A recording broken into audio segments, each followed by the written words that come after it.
At samahan po ninyo ako muli sa ating pong series in the book of Romans, chapter 12, verse 1 hanggang verse 8, mga kapatid. Mula sa aklat po ng Roma, Kabanata 12, talata 1 hanggang 8.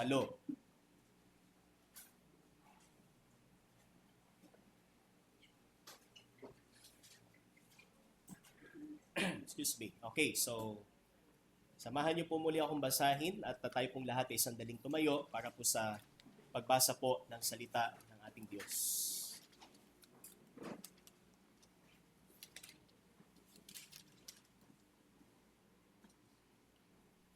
Okay, Romans 12 verse 1 to 8. I appeal to you therefore, brothers, by the mercies of God, to present your bodies as a living sacrifice, holy and acceptable to God, which is your spiritual worship.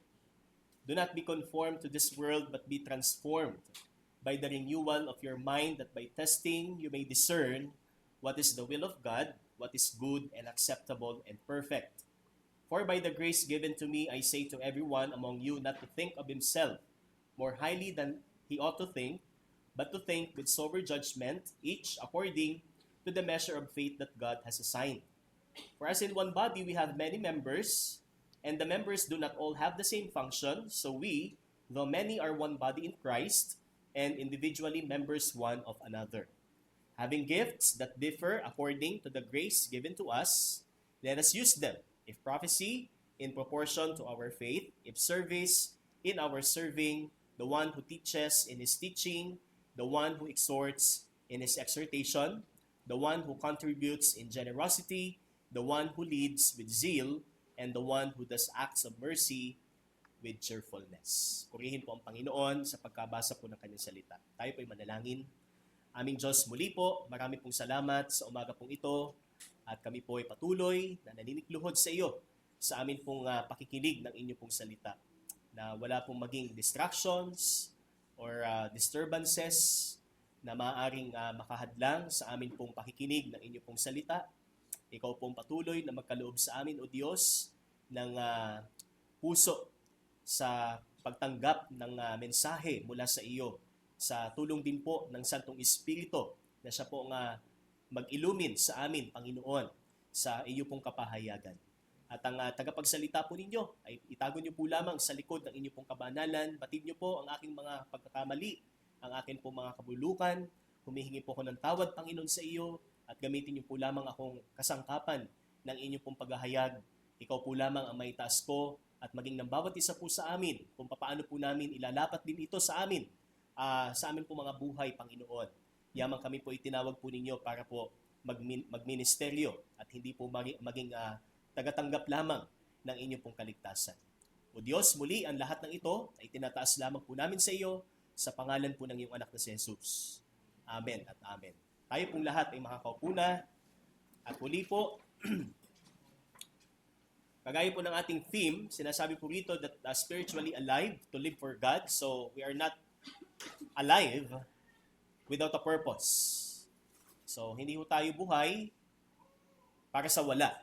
So hindi po tayo buhay para sa walang kabuluhan. So tayo binuhay ng Panginoon sapagkat may layunin siya para sa atin. Just like sa isang tao, kagaya po ni Hari Solomon, so napagtanto niya na ang lahat ng bagay dito sa lupa ay walang kabuluhan unless he come to know God. Ano po, hanggat makilala niya ang Panginoon kung sino siya at patuloy niyang ingatan sa kanyang puso ang kanyang salita, so hindi niya mapagtatanto ang purpose ng kanyang buhay. And the same, sabi nga, ito din ay kahalintulad sa atin, mga Kristiyano. So ngayong kilala na natin si Kristo personally bilang Panginoon at tagapagligtas, nagkaroon na ng liwanag sa atin kung bakit tayo nandito sa mundong ito. At nakilala na natin ang Panginoon hindi upang ma-appreciate natin lamang ang kanyang kaloob na kaligtasan, kundi tayo po ay maging kasangkapan niya para sa kanyang gawain. Amen? Nais ba nating magpagamit sa Panginoon?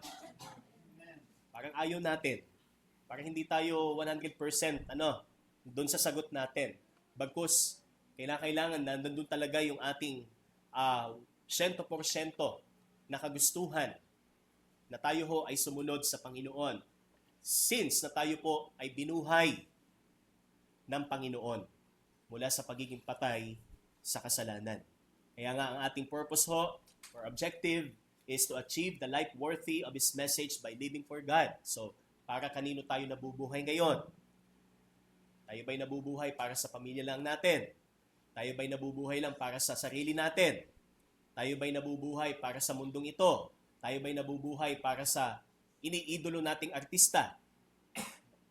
Na kapag halimbawa namatay ay parang sasabihin mo, gusto ko nang mamatay. Kasi siya ang buhay ko. Excuse me.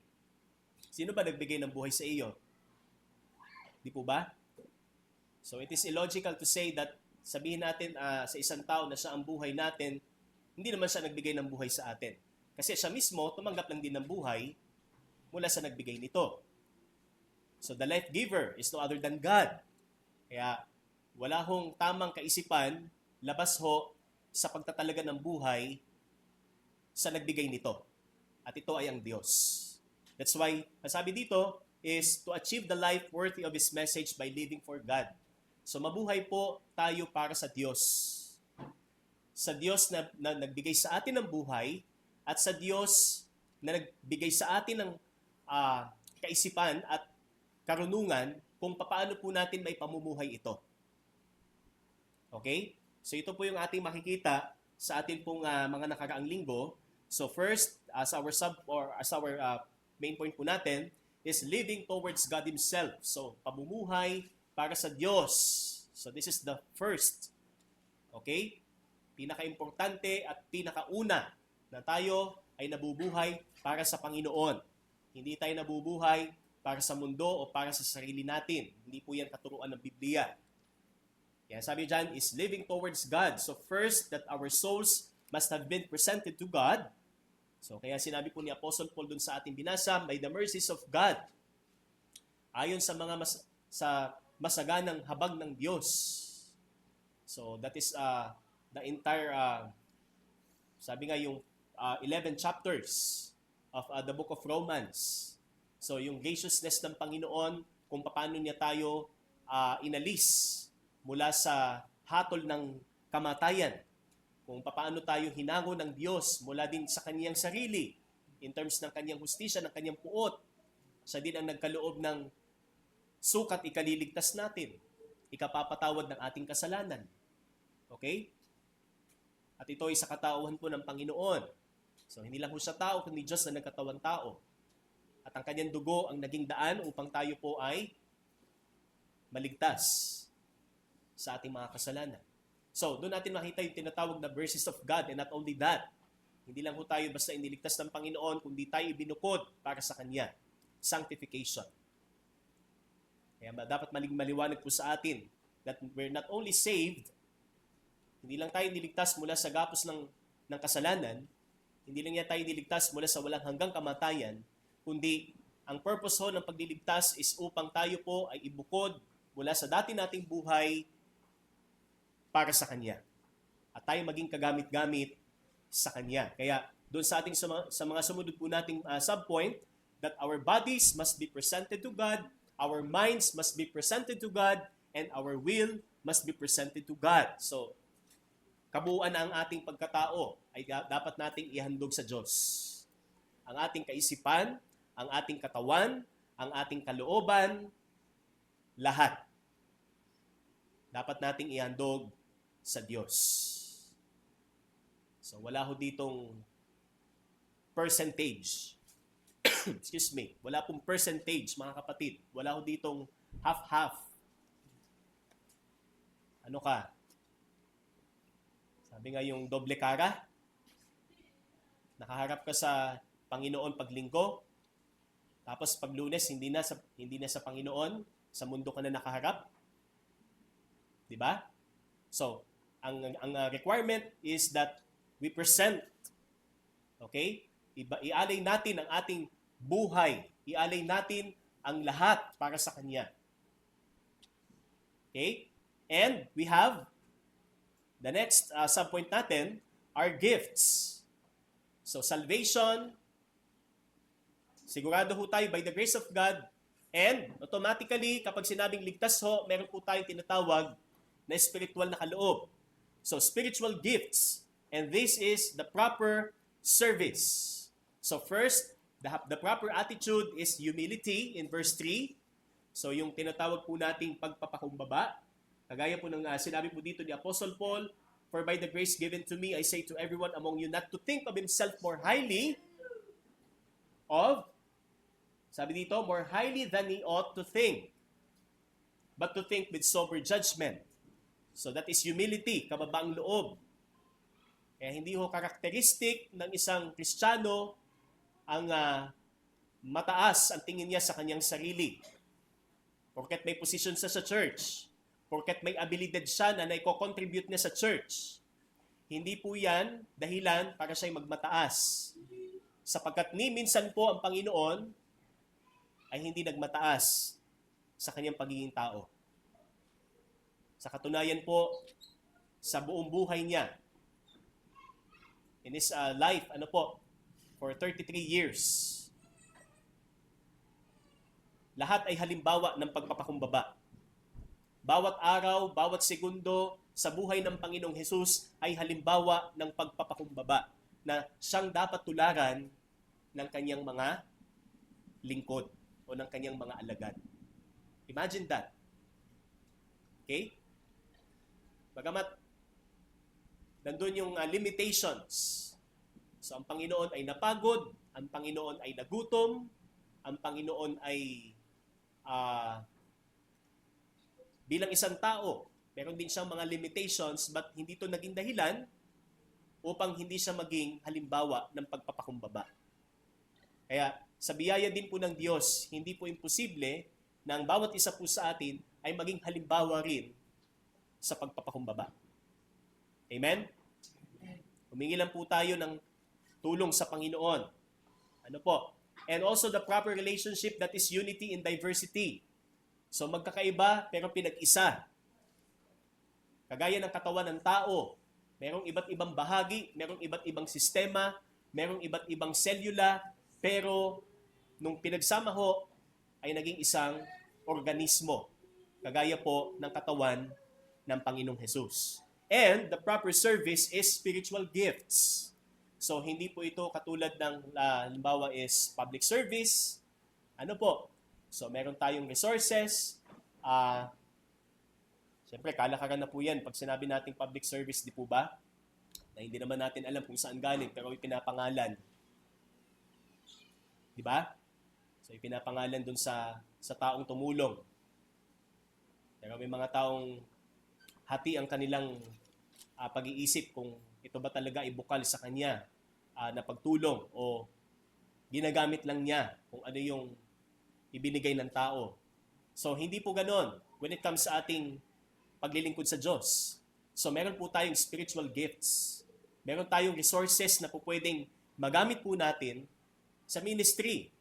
Kaya pag sinabi po nating Christian, hindi po kahit Christian ho, wala hong ministry.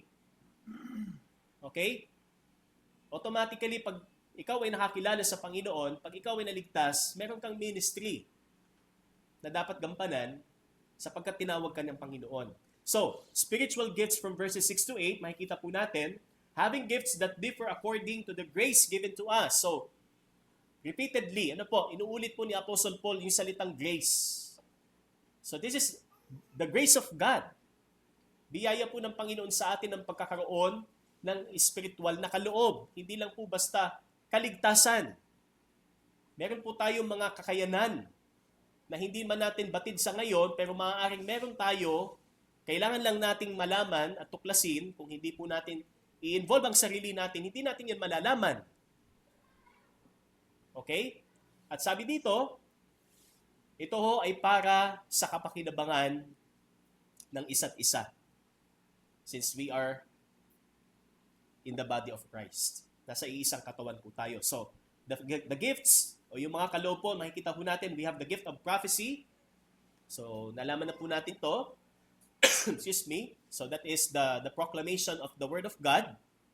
Hindi ito yung propeta na, that is same proclamation of the Word of God, but in the Old Testament, in a different setting. Pero hindi po ibig sabihin na itong prophecy na ito na gift is katulad ho ng mga superstitious beliefs or let's say, magugunaw na daw ang mundo, na ang mundo ay hanggang sa susunod na lang na linggo, okay? Nababagsak daw ang kometa mamaya. So hindi po yun yung prophecy, but that is the proclamation of God's Word. So that is simply the gift of preaching. And next is service.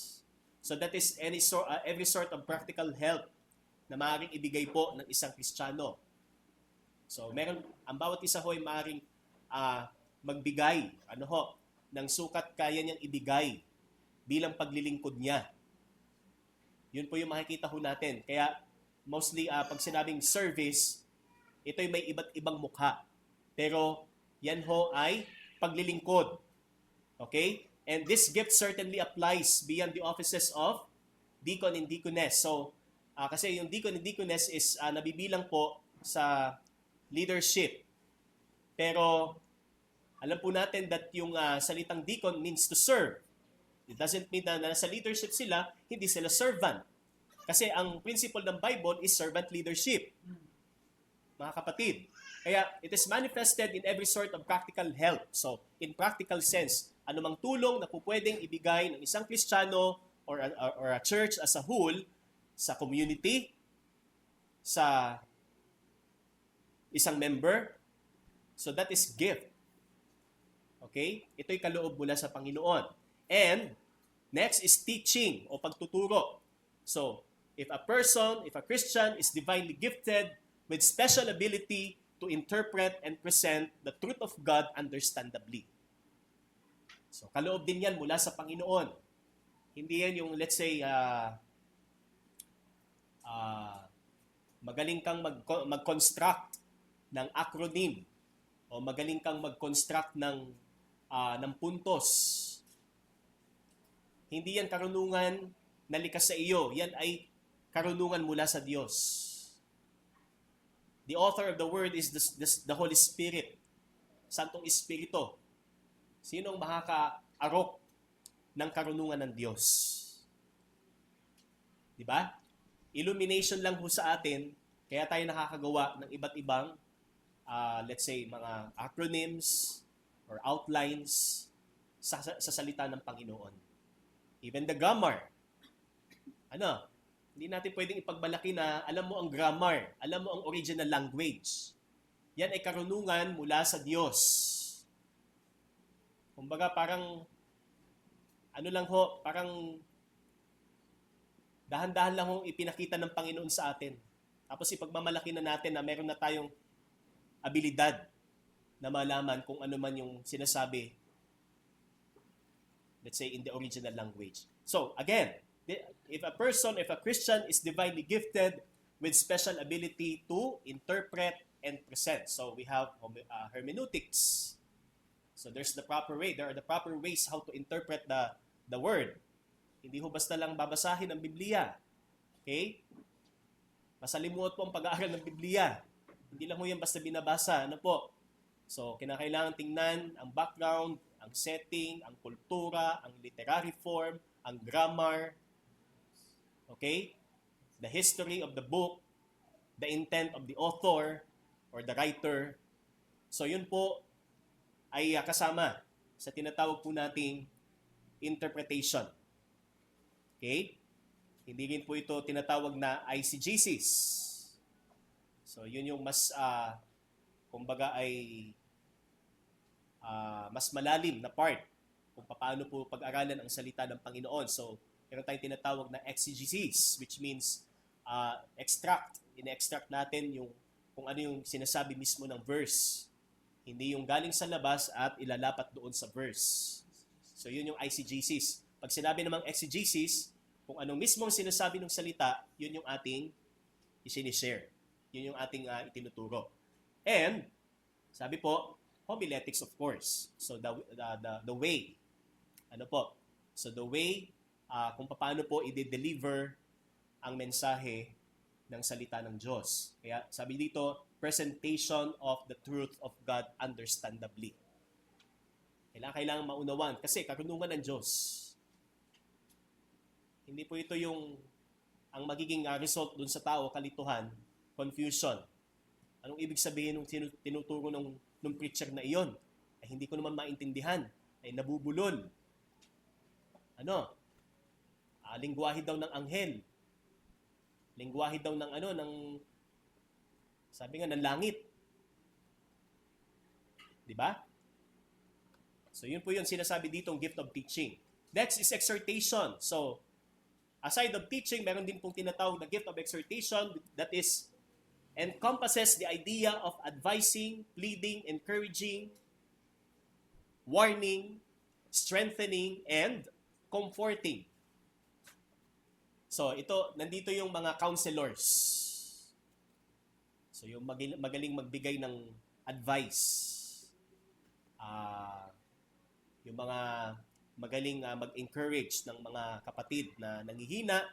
So, let's say Apostle Paul, as an example, 2 Timothy. Kung nabasa po natin yung 2 Timothy, di po ba? Ano po sabi ni Apostle Paul sa kanya? Alalahanin mo ang pananampalataya ng iyong lola at ng iyong ina. At huwag sana maging dahilan para ikay tuluyang manghina sa iyong paglilingkod sa Diyos. Huwag kang ma-intimidate doon sa mga nagmamarunong na kasama mo sa iglesia. Balaan mo silang huwag magturo ng mali. Okay? So, some kind of that. Pero makikita natin yung encouragement ni Apostle Paul. Excuse me. Sa buhay po ni Timothy.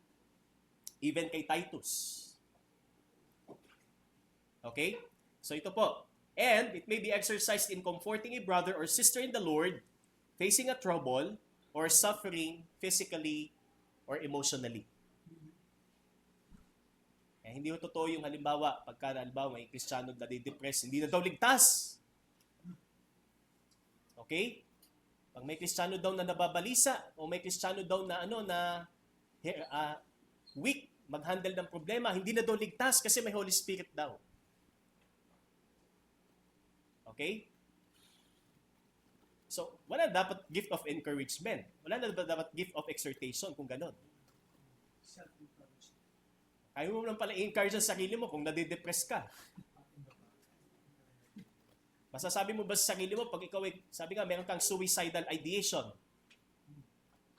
na wag kang magpatiwakan, sarili mo lang. Kaya nga, ang Diyos, sabi nga, there's the Holy Spirit.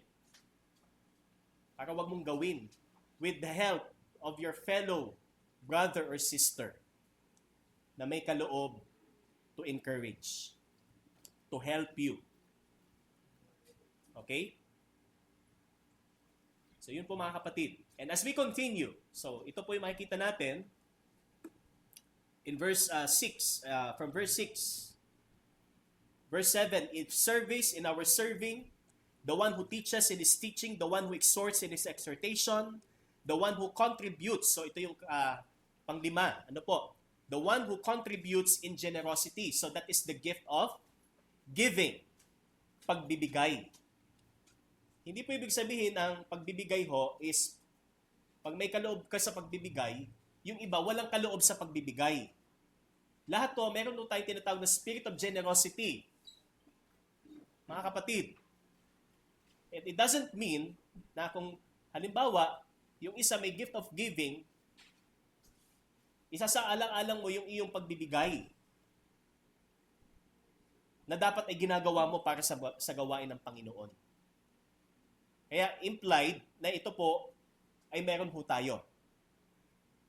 Pwedeng pastor, pwedeng member, pwedeng brother, pwedeng sister, pwedeng wumiso, pwedeng young people. Meron tayong giving, okay? Kaloob sa pagbibigay. So, ang ginamit pong Greek word ho dito is the word metadidomi, which is an intensified word and it carries the additional meaning of sharing and imparting that which is one's own. So, it's not simply you share what you have. Excuse me. This is not simply na ikaw ay mapagbigay na tao. Halimbawa, meron kang isang cupcake tapos may nakita kang pulubi or kita mo na hindi pa siya kumakain, hahatian mo siya. So, hindi po yun yung salita dito. Ang sinasabi po dito is, The ability na isakripisyo mo ang iyong sarili para sa Kanya. So yun po yung salitang giving or metadidomi. And this denotes the sacrificial sharing and giving of one's resources and self to meet the needs of others. Alang-alang sa pangangailangan ng iba, handa mong isakripisyo ang iyong sarili. Amen? Ganun ba tayo sa ating kapwa mananampalataya? Mga kapatid, handa mo bang isaalang-alang ang iyong kapritsyo para sa iyong kapatid? May naipon kang pera, pambili mo ng cellphone. Kita mo, may kapatid ka na nasa ospital, kailangan pambayad sa bill. Oh. If you have the gift of giving, ano ang ating gagawin? Di ba? Pambaon sa school. Tinitipid natin. Para saan? So ito yung evaluation sa atin. So masinop, matipid. Pero yung katipiran bandang dulo para din sa kanya. Sa kapakinabangan niya. Pero wala siyang concern sa kapakinabangan ng iba. Wala siyang malasakit sa madalit salita. Okay? Kaya sabi dito is sacrificial sharing. So meron po tayong example dyan in 2 Corinthians chapter 8. So sino po ito? Mga Macedonians. Okay? Tingnan po natin sa 2 Korinto, Kabanata 8. Okay, basahin ko po sa Tagalog from verse 1 to 5. 2 Corinthians 8, 1 to 5. Mga kapatid, nais naming malaman ninyo ang ipinakitang kagandahang loob ng Diyos sa mga iglesia sa Macedonia. Dumanas sila ng matinding kahirapan at ito isang mahigpit na pagsubok sa kanila. Ngunit sa kabila ng kanilang paghihikahos, masayang-masaya pa rin sila at bukas ang palad sa pagbibigay. Kaya hindi ho sabihin na, anong iambag ko dyan? Wala naman akong trabaho.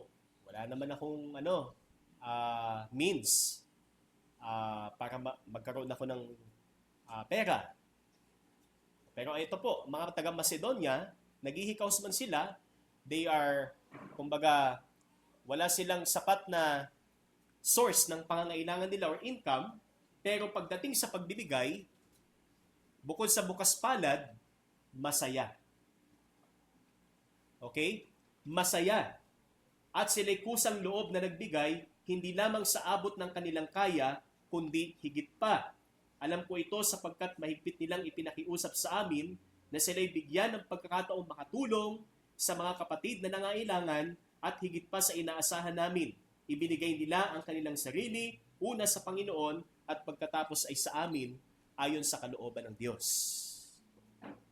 So nauunawaan po ng mga taga-Macedonia ang tunay na diwa ng pagbibigay. At dito makikita natin that meron po tayong tatlong elemento ng pagbibigay. So una, proportionate. Okay? So ang sabi po dito is according to their ability, sa abot ng kanilang makakaya. Okay? Next, sacrificial, beyond their ability. Hindi lang po ayon sa kakayanan, kundi yung kahandaang magbigay beyond sa kanilang kakayanan. Siya sabi dito, it is proportionate in a matter that God expects His people to give based on what they have. Ano bang meron tayo? Ano bang meron tayo? Pastor, wala. Anong wala? Ano ba nasa isip mo para sabihin wala? Material. O pera. Bakit? Pera lang ba ang maitutulong natin? Material lang ba ang maaari nating ibigay sa ating nangangailangan ng kapatid? Sa pananampalataya? Panalangin. Di ba? Pwede natin silang ipanalangin sa Panginoon. Pwede natin silang i-encourage. Kapatid, ako'y kasama mo sa iyong pinagdadaanan ngayon. Narito ang salita ng Panginoon. It's the same way kung paano din tayo magbigay financially. kung may kakayanan tayong magbigay financially. Giving ang pinag-uusapan, hindi ho pera. Amen? Amen. So ang sabi po diyan is sacrificial. Okay? Kaya ang sabi dito sa mga taga-Macedonia, kahit sila man ay naghihikahos sa buhay, sila'y bukas palad pa rin at masaya na nagbibigay. Okay? Kasi, alam niyo po, ang Diyos hindi natin hindi ho natin mapipredict kung paano siya gumalaw. Sa abot lang na nakikita natin, inaasahan natin yung magiging sagot ng Diyos. Pero, sabi nga ng isang awit, He works in ways we cannot see. Ano? So, doon sa mga paraang hindi natin nakikita at doon sa hindi natin inaasahan, kumikilos ang Diyos. Kaya walang imposible sa Panginoon. Ano, kung may mga projects tayo na parang imposible nating ma-raise or maipon natin ng ganitong kalaking budget, walang imposible sa Panginoon. Pangangailangan, walang imposible sa Panginoon. As long as alam ng Panginoon yung puso natin. Ano po? Kaya, giving, okay? And number 3 is voluntary. So, it is proportionate in a matter that God expects His people to give. It is sacrificial in a way that Christians are willing to give. Willing, hindi yung halimbawa ay wala naman akong pera But you're willing. Okay? And it is voluntary in a way that Christians give not out of compulsion. So, hindi yung ikaw ay natulak lang, nasiko ka lang, okay? O di kaya ay manipulation. Sinabi ng pastor, itaas ang mga panyo. Iwagayway ang mga panyo. O ibaliktad ang mga payong. Sumigaw ng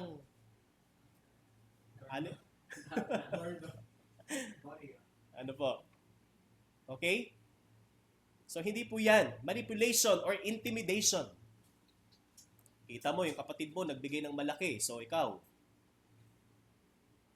pipilitan ka din magbigay. Ano? O di kaya, sa kabilang banda, kita mo yung kapatid mo hindi nagbigay, hindi ka nagbigay. Ano? Na-intimidate ka magbigay or na-intimidate kang hindi magbigay. Ano? So, sabi dyan is gift. Ito'y galing sa Panginoon. And sabi dyan, with liberality. So, ang sabi po dito, the word liberality means sincerity, single-mindedness without any hidden motive or agenda, ulterior motive. Hindi tayo nagbibigay na meron tayong, kumbaga sa likod ng ating utak, iniisip natin, babalik din to sa akin. Ano yan, ROI?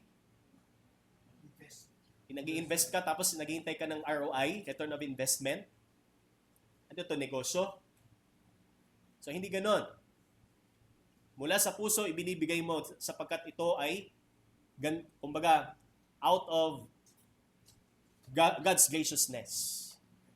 Sa pagiging mapagbiyaya ng Diyos sa iyo, bilang tugon mo sa biyaya ng Panginoon sa iyo. Ano po? Kaya with liberality. So that is giving. And we have the gift of leadership.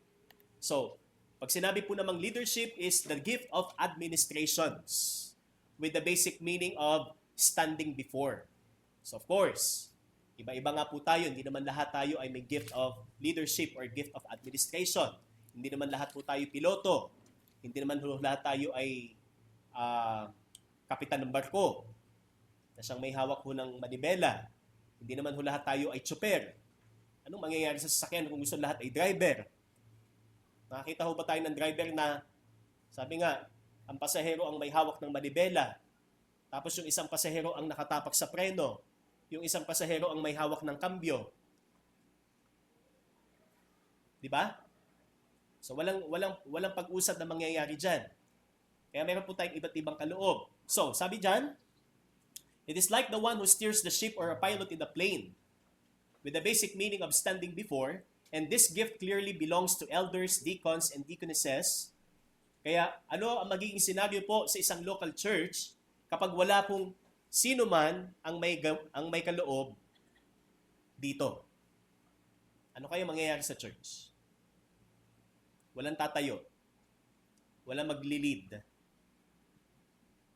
Sige nga. Hindi magkakapaan na lang tayo. Ano? Kung anong gagawin natin. Wala tayong wala tayong mapagkakasunduan. Ano po? Sa bawat issue ho na meron ho tayo. Wala hong order. Wala hong kaayusan na mangyayari. So chaotic ho. Magiging magulo po. Okay? And this must be done with diligence. So if the person or Christian has the gift of leadership, he is doing it diligently. Ang ibig sabihin is with zeal, talagang siya'y nag-aalab, nagampanan ang kanyang kaloob sa pangunguna. At, sabi dito, haste. Hindi siya mapagpaliban. Hindi siya saka na lang. Ano? Hindi ho yan mentality ng isang leader. Kailangan natin ng ganito sa church. Saka na. Ano? Hindi ho po ganun yon. Kaya, with earnestness, zeal, and haste, precluding procrastination and idleness. Kung tayo ay isang taong masipag, industrious, hindi tayo mapakali pagka halimbawa isang araw walang pasok o isang araw tayo hindi gumagawa. Ano? Nag-iisip agad tayo, ano kayo magawa? We seek na bawat araw na lumilipas ay maging kapaki-pakinabang. Wala sana maging idle day sa buhay natin. Lalo't kung tayo ho ay lingkod ng Panginoong Hesus. Amen? Okay naman ako, pastor, ano may masipag na tao? Ako ay responsable sa aking pamilya, sa trabaho. Ang part mo sa ministry. Di ba? Pwede nating sabihin, wala kang idle time sa trabaho, pero yung time mo kaya para sa Panginoon. Baka mas malaki yung idleness. Ano po? Kaya, leadership. Kung tunay tayong nagmamalasakit sa ministry. And number 7, gift of sympathy or mercy. So sabi po dyan, going back po sa ating talata, and the one who does acts of mercy with cheerfulness. So ang nagpapakita ng habag, awa sa kanyang kapwa ng may galak o ng may ngiti o tuwa. So yun po ang ibig sabihin. Ano? So tingnan po natin. The gift of sympathy from the word eleo, that is divinely endowed with special sensitivity to suffering and sorrow. So pag may kaloob ka sa sympathy, ikaw ay talagang para bang ang mahabagin ka, hindi ka mapakali, na hindi pupuntahan, hindi mo tulungan ang iyong minamahal na kapatid. Okay? Sensitivity to suffering and sorrow with the ability to notice misery and distress that may go unnoticed by others, and with the desire and means to help alleviate such afflictions. Hindi man ikaw ang makapagbubura o makapag-aalis ng kanilang mga alalahanin o kabigatan, maaari kang gamitin ng Panginoon para kahit papaano ay maibsan. Kahit papaano, maibsan ang kanilang kabigatan. Ikaw ba'y may kaloob para dito? O baliktad ang nangyayari? Na sa halip na naiibsan ang kabigatay, nagiging pabigat, nadadagdagan, burdensome. At ang mas masaklap, katitisuran. or stumbling block. Okay? So this is closely related to the gift of service, which seeks any practical help to the needy ones, such as service to the homeless, to the poor, to the handicapped, as well as visiting those who are being hospitalized. Kaya nga yung James 1:27, visit, di ba? To visit. Jail ministry. This must be done with cheerfulness. Hindi dahil duty-bound lang tayo na tumulong at magpakita sa kanila. But with cheerful heart. The same as kung paano tayo nagbibigay sa Panginoon, financially, lahat na maaari nating ibigay sa Panginoon, kinakailangan meron din tayong cheerful heart. Masaya tayo. Hindi yung frown. Nakasimangot ho tayo. Okay? In the same manner as in giving without grudge and out of a sense of duty. So, hindi tayo duty-bound lang na tumulong o magpakita ng awa sa kanila. Talagang mula sa puso natin, inaabot natin sila. Sapagkat tayo ay lingkod ng Diyos. Hindi ho tayo bayaran. Tandaan po natin yan. Hindi ho tayo hired person. Hindi ho tayo yung katulad ng mga umiiyak sa 'di ba sa Chinese, sa mga Chinese funeral. Yan.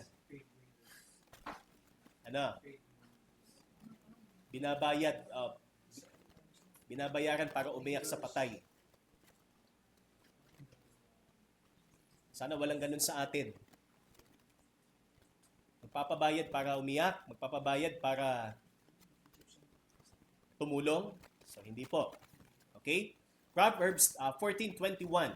He who despises his neighbor sins, but happy is he who is gracious to the poor. Proverbs. And in 14 verse 31, he who oppresses the poor taunts his maker, but he who is gracious to the needy honors him. So malapit ang puso ng Panginoon sa mga nagdarahop. Pero sa mga humahamak, ano po sabi dito? Siya'y nagkakasala. At katumbas nito'y paglapastangan sa Diyos na lumikha sa Kanya. Yan ang salita ng Panginoon. Kaya kung wala kang puso sa mga nagdarahop, lalo na sa kanilang espiritual na kalagayan, na kailangan nila ng mabuting balita at anumang maaari nating ibigay sa kanila na nakikita nating meron tayo, pero ayaw nating ibigay, ginagawa natin ang bagay na hindi katanggap-tanggap sa Diyos. We are not doing in accordance to what we call spiritual service o tunay na paglilingkod sa Kanya. Holy, acceptable, and perfect. Mga kapatid. Kaya, mercy. Are you merciful? Tayo ba'y mahabagin? Nahahabag ba tayo sa mga tao? Ang abot lang ba ng habag natin sa kanila ay bilang tao lamang? O bilang isang makasalanan? Na kailangan nila ng buhay na walang hanggan na kaloob ng Diyos.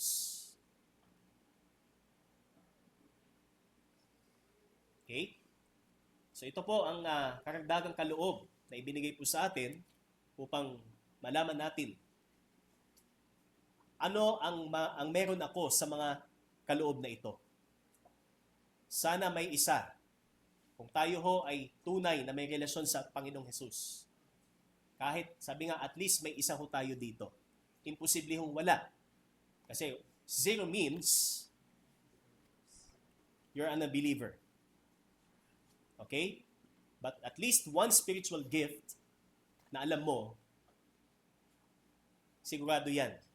Pero hindi natin sigurado na isa lang. Baka meron pa, hindi lang natin alam. Okay? Kaya ang conclusion natin, in light of the spiritual gifts mentioned, if you do have at least any of this, but misses the opportunity to show and apply it, 2 Timothy 1:6, ano po sabi ni Apostle Paul?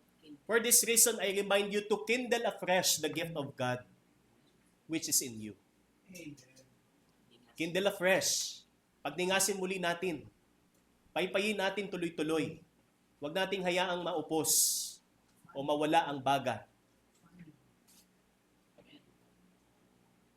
Kung nainitan tayo, parehang paypay natin. Pero sa pagmi-ministry, wala. Walang effort. Keep our spiritual gifts burning for the sake of the gospel. That is living worthy of the gospel. And most especially of Christ. Kaya, since na ikaw ay ligtas, meron kang spiritual na kaloob, at ang salita ng Diyos ay nagsasabing, gamitin mo at huwag itago. Pag yan ay kinalawang, goodbye. Hindi ibig sabihin goodbye ang kaligtasan. Ano ho? But we will miss the crown, the prize, na maaaring tanggapin mo kung ikaw ay magiging tapat sa Kanya sa pagpuputong ng Panginoon. Ano ho? Kapag tinipon niya ang kanyang mga anak. Kaya muli po, brothers and sisters, let us kindle afresh the gift of God that is in you. Meron ho tayo.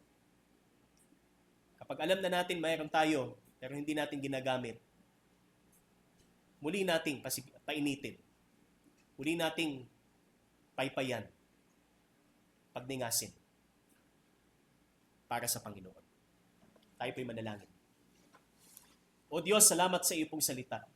Salamat muli sa pagpapaalala po sa amin that the very purpose of these spiritual gifts that we have ay upang magamit lamang namin, O Diyos, sa iyo pong ikararangal at hindi para lamang i-impress namin ang amin pong kapwa mananampalataya na meron kaming ganitong kaloob. And to please other people, Panginoon. But ikaw po ang bigyan namin ng kaluguran sa paggamit po namin ng lahat ng ito. At patuloy kaming maging instrumento ninyo, Diyos, sa marami pang ministries na mabubuksan. Sa pamamagitan po ng inyo pong gawain. Kaya salamat, Ama, sa inyo pong mensahe. Pagpalain po ninyo ang paglalapat po namin ng mensaheng ito sa amin pong mga buhay. Purihin ka sa pangalan ng iyong anak na si Jesus. Amen at amen. Purihin po ang Panginoon